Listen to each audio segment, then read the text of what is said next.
Well, two nonprofits actually merged in 2018, and they created a unique organization called Rabble Mill. Yeah, the alternate form of education and programming has helped hundreds of kids over the last 5 years. KETV News Watch 7's Kaylee Searcy has more on the next level approach they're taking on school and beyond.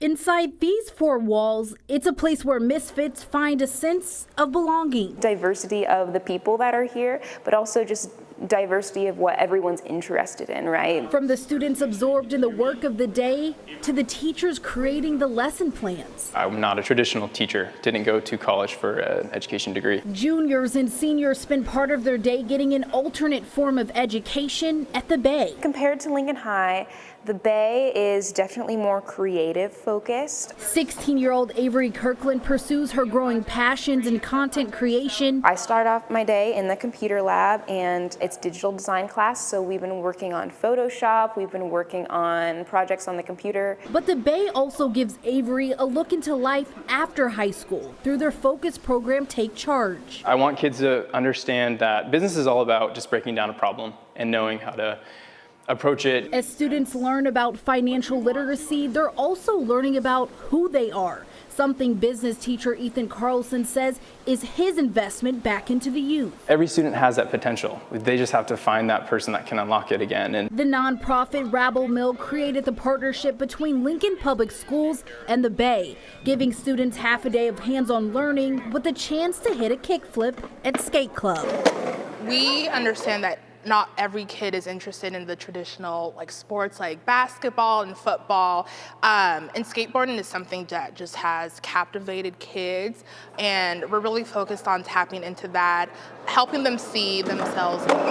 Each club is built into the schedule, like Live at the Bay. Setting up music events, concerts, and other music avenues, and then Art and Thrift, which is an event that we hold every first Friday. Every student chooses their own path, from beat making to working with fabrics. With fashion programming, we're focused on building skills with upcycling, learning how to use a sewing machine, using that to transform some pieces of clothing.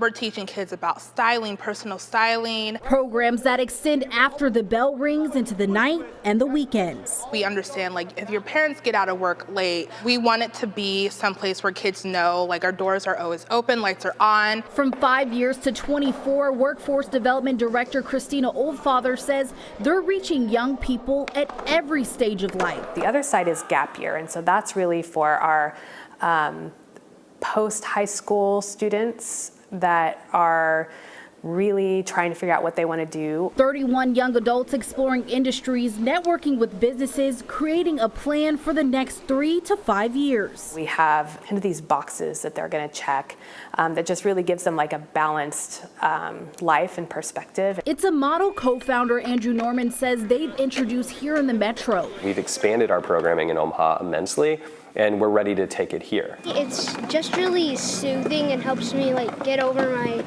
anger or my emotions. I think it's more of a community because we're always encouraging each other. Somebody will fall down and then we'll be like, come on man, you gotta get up. Setting their sights on another permanent space that puts every kid first, no matter their background. Specifically the kids that we as a community really struggle to reach. Those kids that are underserved, they're disengaged. Kids can only dream as big as they've seen. Our job is to help them dream bigger, so they have to know what's out there. Kaylee Searcy, KETV, News Watch 7.